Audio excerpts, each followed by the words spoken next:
Jack the Ripper, a name wrapped in mystery, blood, and fear. For more than a century, investigators, historians, and the curious have struggled to uncover the identity behind London's most infamous serial killer. Today, you're finally going to see concrete answers that may solve this terrifying puzzle. In this video, you'll dive deep behind the scenes of the crimes that shocked the world, examining real clues, the most likely suspects, and the latest theories historians and experts consider most compelling about Jack the Ripper's true identity.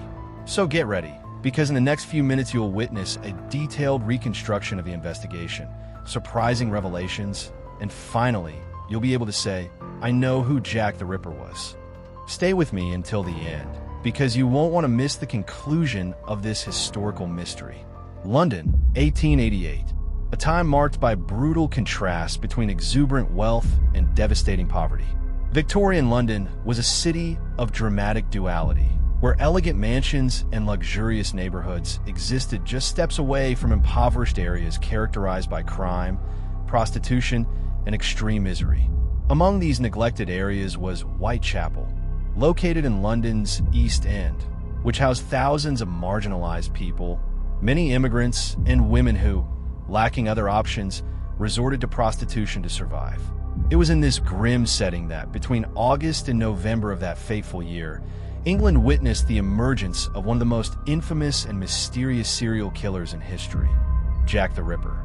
Within a few short months, this killer spread terror and bewilderment across the city, committing horrific crimes that defied authorities and captivated the public's attention in an unprecedented way. The victims, mostly vulnerable women forgotten by society, were brutally and disturbingly murdered.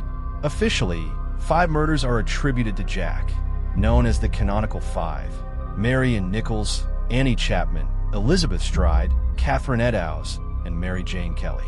Each crime appeared more audacious and shocking than the last. The police, disoriented and unprepared to handle such atrocities, found bodies mutilated with surgical precision and incomprehensible cruelty, indicating that the killer had anatomical knowledge or at least basic dissection skills. Mary Ann Nichols was found dead in the early hours of August 31st, with deep cuts on her throat and abdomen. Annie Chapman, murdered on September 8th, was discovered under similar, yet even more horrific circumstances, suggesting the killer was refining his macabre methods. On September 30th, an even bolder event occurred. Elizabeth Stride and Catherine Eddowes were murdered on the same night, within a short time span, in an episode known as the Double Event. While Elizabeth had fewer mutilations, possibly due to an interruption, Catherine endured shocking mutilations, with her face disfigured and internal organs removed. However, the murder of Mary Jane Kelly on November 9th marked the pinnacle of Jack the Ripper's brutality. The young woman was killed inside her room, allowing the murderer time and privacy to carry out even more gruesome mutilations. The scene encountered by the police exceeded even their worst expectations. Her body was virtually unrecognizable and mutilated beyond comprehension. These crimes, shocking in their explicit violence, quickly dominated newspaper headlines, causing unprecedented panic. London was terrified, and ordinary citizens, previously indifferent to the plight of the less fortunate, now demanded immediate action from authorities. The police launched one of the largest manhunts in history, mobilizing hundreds of officers, interrogating thousands of suspects, and desperately searching for clues that would lead to the mysterious killer. Yet despite all efforts, Jack was never captured. His identity remains one of the greatest criminal mysteries in history. How could someone commit such brutal crimes without leaving sufficient traces to be identified? How did he manage to evade justice despite the relentless scrutiny of both press and police? These questions have echoed for more than a century, continuing to fascinate and intrigue generations, keeping the mystery alive to this day. In this video, you will be transported directly into the heart of these disturbing events, exploring in detail the historical context, the victims, and the lasting impact Jack the Ripper has had on society and global popular culture. After the terrifying crimes that shook London, The entire city demanded immediate answers, placing unprecedented pressure on the London police. Authorities found themselves overwhelmed by theories, anonymous letters, and reports pouring in from all directions. Hundreds of names passed across the investigators' desks, creating an endless list of suspects, but among them, only a few managed to capture the public imagination and endure the passage of time as likely culprits behind the brutal murders in Whitechapel. One of the first and most famous suspects was Montague John Druitt, a young middle-class lawyer and schoolteacher whose life ended tragically when his body was found in the River Thames just weeks after the final murder attributed to Jack. Druitt became a strong suspect, largely due to the convenient timing of his death following the last killing. Additionally, controversial evidence suggested Druitt suffered from mental health issues and had family connections to insanity. Was he a tormented killer driven to suicide by guilt after his final crime? Another intriguing suspect was Aaron Kosminski, a Polish barber living in Whitechapel with a documented history of mental illness and violent behavior toward women. Several investigators identified Kosminski as a prime suspect, including police officials at the time who kept a close watch on him during his psychotic episodes. In 2014, DNA tests conducted on a shawl allegedly linked to victim Catherine Eddowes named Kosminski as the killer, causing a global stir. However, experts later questioned the validity of the evidence, further deepening the mystery surrounding him. Francis Tumblety also emerged as a fascinating figure in the Ripper case. A flamboyant quack doctor known for his explicit misogyny and disturbing collection of preserved uteruses in jars, Tumblety quickly drew suspicion after fleeing to the United States shortly after the murders. His profile matched closely with the type of person police believed they were looking for, someone with enough medical knowledge to carry out the gruesome mutilations found on the victims' bodies. However, despite circumstantial evidence and his suspicious behavior, no conclusive proof was ever found. Prince Albert Victor, grandson of Queen Victoria, also surfaced as a suspect in one of the most shocking theories ever proposed. Rumors suggested Albert might have committed the crimes due to mental instability or as part of a cover-up involving a sexual scandal with prostitutes. This theory has been widely discredited by historians, but the mere possibility of a royal family member being Jack the Ripper has fueled countless conspiracies and remains one of the most intriguing hypotheses for true crime enthusiasts. Lastly, there's Joseph Barnett, a local fish porter and former lover of the final victim, Mary Jane Kelly. The theory involving Barnett suggests that he committed the murders in a twisted attempt to scare Kelly away from prostitution, a profession he deeply despised. After they separated, Kelly's murder, being the most savage, would have been the culmination of his obsession and frustration. Though Barnett was questioned by police at the time, he was released due to a lack of evidence, even though many modern investigators believe his personal connection to Kelly provided a clear motive. These are just a few of the most frequently mentioned suspects over the years. However, it's important to note that none of these individuals were ever definitively linked to the crimes with irrefutable evidence. What makes Jack the Ripper so fascinating is precisely this blend of convincing suspects, plausible theories, and a never-ending sea of unanswered questions.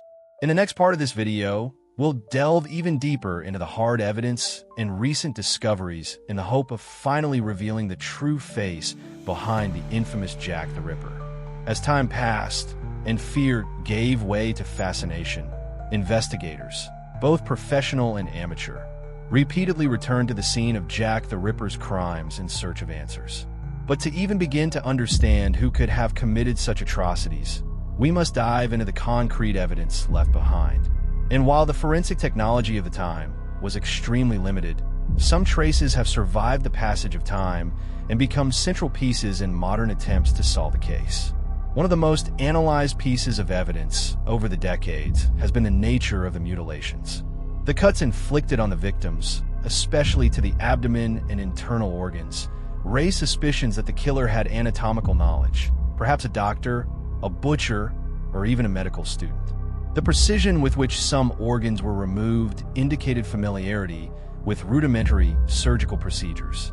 However, this supposed precision has been debated by modern experts. Some argue that the wounds were more brutal than technical, suggesting improvisation and rage rather than surgical expertise. Another key element in the investigation was the letters allegedly sent by Jack the Ripper. Hundreds of letters reached the police and the press between September and November 1888. Many were clearly hoaxes, written by journalists chasing headlines or citizens seeking attention. However, 3 stood out: the Dear Boss letter, the Saucy Jackie postcard, and the Chilling from Hell letter. The Dear Boss letter, dated September 25th, was the first to use the name Jack the Ripper and is credited with giving the killer his infamous identity. It promised more murders and described the crimes with a disturbingly casual tone.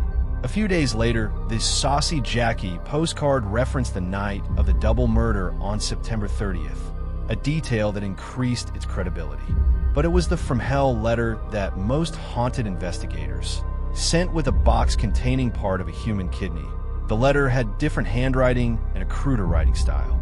Police were never able to confirm the authenticity of any of the letters, but to this day, experts debate whether one or more of them were truly written by the killer.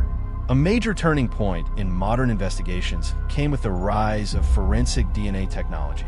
In 2014, a study by British researchers drew global attention. A shawl supposedly belonging to victim Catherine Eddowes, said to have been found beside her body, was tested using mitochondrial DNA. The results pointed to a match with descendants of Aaron Kosminski, one of the main suspects identified by police at the time. The discovery made headlines around the world. Was the mystery finally solved? Not quite. Critics quickly emerged to challenge the study's validity. The main issue was the provenance of the shawl. It was never officially listed among the police evidence in 1888, and there was no conclusive proof that it had actually been at the crime scene. Furthermore, mitochondrial DNA is not unique and can be shared by thousands of people. As such, the study, though intriguing, was ultimately deemed inconclusive. Other modern discoveries came from less expected sources. Diaries allegedly written by Jack the Ripper. One of the most notorious surfaced in 1992, attributed to James Maybrick, a merchant from Liverpool. In the diary, the author confesses to being Jack and describes the murders in chilling detail. Initially, the document caused a stir, but experts later identified inconsistencies in the language, ink, and writing style, raising serious doubts about its authenticity. Still, the diary remains a point of debate among enthusiasts and researchers. There's also the psychological side of the investigation, which has evolved significantly over the years. Criminal profiles have been drawn up by modern criminologists who've tried to understand Jack's mind through the pattern of his crimes. Most agree that the Ripper was not someone who killed impulsively. There was premeditation, victim selection, and symbolism in the mutilations. Some profiles suggest he was a lonely man, sexually frustrated, with a deep hatred for women, particularly prostitutes. Others argue he was a narcissistic psychopath who found pleasure in confusing the police and dominating the public narrative through his letters. Despite all these advances, the case remains unsolved. Each piece of evidence found, each theory proposed, seems to raise more questions than answers. Modern forensic science has helped clarify parts of the puzzle, but has also revealed how difficult it is to reconstruct a case so old, especially one buried in hysteria, misinformation, and public speculation. Jack the Ripper remains a shadow from the past, a ghost who continues to defy logic, science, and history. And it is precisely this mixture of terror, mystery, and frustration that keeps the case alive to this day.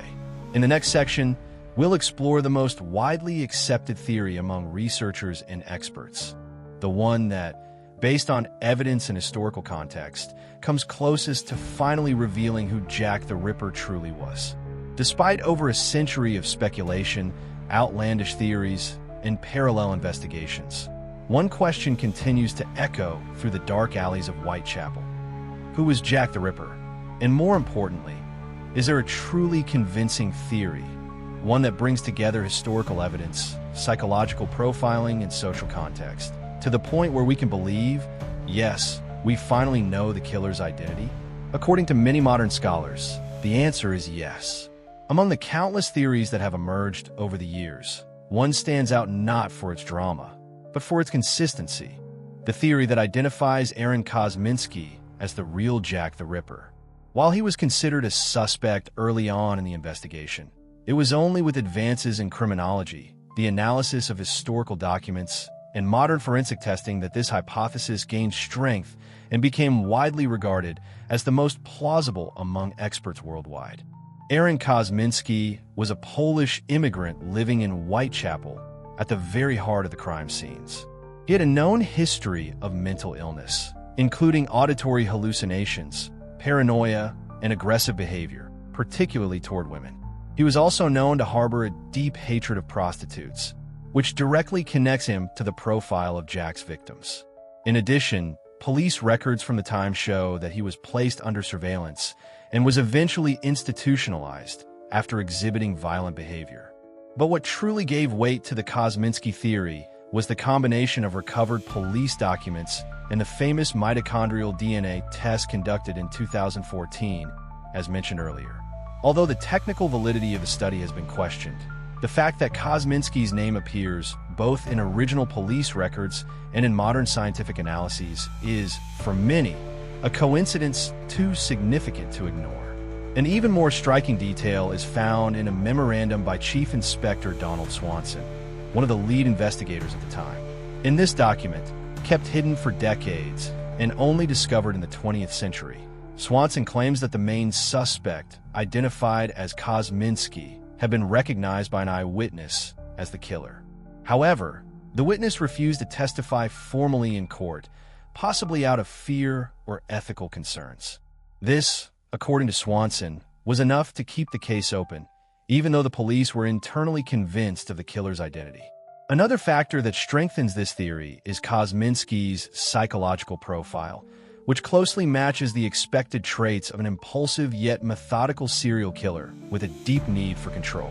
Modern criminologists argue that Jack's murders, despite their brutality, followed a near-ritualistic pattern: selection of vulnerable victims, low surveillance areas, quick execution, and mutilations with symbolic elements. Kosminski's behavior inside the asylum, according to medical records, revealed a man tormented by voices commanding him to kill, a symptom consistent with paranoid schizophrenia and frequent outbursts of rage directed at women. It's worth noting that after Kosminski's final institutionalization in 1891, the murders attributed to Jack the Ripper abruptly ceased. There were no further victims bearing the same modus operandi, and London slowly returned to its routine, though still haunted by fear and curiosity over the identity of the man who had terrorized the British capital. Of course, even with all this circumstantial evidence, the theory that Aaron Kosminski was Jack the Ripper still faces skepticism. The absence of direct, irrefutable physical evidence, such as a murder weapon, a formal eyewitness testimony, or definitive biological traces, prevents a conclusive answer. However, among the dozens of proposed theories, the Kosminski hypothesis is, to this day, the one that best ties together the loose threads of the mystery, offering a coherent narrative supported by historical records, psychological profiling, and scientific data. That said, fascination with alternative theories remains strong. Many still prefer to believe in conspiracies involving the royal family, secret societies, or split personalities. This not only keeps the mystical aura of the case alive, but also reveals something deeper about the human mind: our reluctance to accept simple answers for grand, complex mysteries. Aaron Kosminski may never have stood trial. He may never have confessed, and he may never be unanimously accepted as the true Jack the Ripper. But for many serious scholars, he represents the closest point to a final chapter that history has ever reached. Now, only one question remains. Are you convinced? Or do you still believe that the real face behind London's most feared shadow remains hidden in the darkness? Jack the Ripper, a name that has echoed through time as a symbol of horror, a shadow of evil lurking in the darkest corners of society. More than 130 years have passed since his last known victim, yet his presence is still felt in books, documentaries, films, and academic debates. This case is not merely a sequence of brutal murders. It's a dark mirror reflecting the human condition, our obsession with the inexplicable, and our eternal pursuit of justice, even when the trail has long gone cold. Throughout this video, we explored Victorian London and dove into the chaotic social landscape of the East End. We met the victims and felt the desperation of the authorities facing an invisible enemy. We examined the main suspects, the lingering evidence, and the modern discoveries that, thanks to scientific advancement, reignited interest in the investigation. Finally, we studied the most widely accepted theory today, the one that names Aaron Kosminski as the face behind the shadow. Yet even with all these clues, theories, and analyses, the truth remains undefined. And perhaps that is the true power of the Jack the Ripper case. It invites us into a puzzle that never quite comes together. It places us in the shoes of the detective, questioning, connecting dots, re-examining evidence, and holding on to the hope that one day, the real name behind the alias will be revealed and justice, however delayed, will be done in the name of the 5 women whose lives were so brutally cut short. This case also forces us to confront realities we often choose to ignore. Jack's victims were not just names in old headlines. They were real women with stories, pain, dreams, and fears. Marginalized and forgotten by society, they met their end at the hands of someone who, to this day, remains anonymous. And that, more than anything else, is what unsettles us the most. The silence surrounding the killer's identity is deeply entwined with the silence that surrounded those women's lives. Jack the Ripper remains not just a criminal enigma, but an open wound in history. And perhaps, in the end, what draws us so deeply to this mystery isn't a thirst for blood or horror, but a need to understand, to find meaning in chaos, to name what haunts us, and to ensure that memory prevails over oblivion. Ending this video is not about offering a final answer. It's about inviting you, the viewer, to reflect on what you've just seen. Which theory made the most sense to you? What details stood out? And above all, what does this case reveal about us as a society and as individuals? Because in the end, when we gaze into the shadow of Jack the Ripper, perhaps what we truly see is something deeper than a killer. We see our own fears, our collective failures, and the eternal struggle between mystery and truth. And now, the decision is yours. Have we finally discovered who Jack the Ripper was, or is he still laughing in the dark, forever hidden in the mists of Whitechapel? If you've made it this far, it's because you felt the weight of this story. You felt the chill of Whitechapel's alleys, heard the whispers of fear that gripped an entire city, and dove deep into one of the greatest mysteries in human history. But now, the power is in your hands. Yes, you. Because keeping this investigation alive depends on people like you. Curious, passionate about the truth, and unwilling to accept the silence of history. If this video kept you hooked, made you think, question, or even sent shivers down your spine, I invite you now to like, subscribe, and turn on notifications. It might seem like just a click, but every action you take helps this content reach more people. People who, just like you, want to dive into the world's greatest enigmas. And here, every week, we explore true crimes, unsolved mysteries, and stories that defy logic and stir our deepest emotions. And of course, I want to hear from you. Which theory convinced you the most? Do you believe we finally know who Jack the Ripper was? Or do you think this mystery will remain unsolved forever? Leave your comment below. I'll read them all, reply to many, and maybe even use your ideas in future videos. This channel is a community of curious minds, and now you're part of it. Share this video with someone who loves true crime, with that friend who's into conspiracy theories, or anyone who says the best mysteries are the real ones. Let's take this investigation further, together. Because as long as Jack's name has no face, our work isn't done. I'll see you in the next video. Until then, stay sharp, question everything, and never underestimate the power of a good story.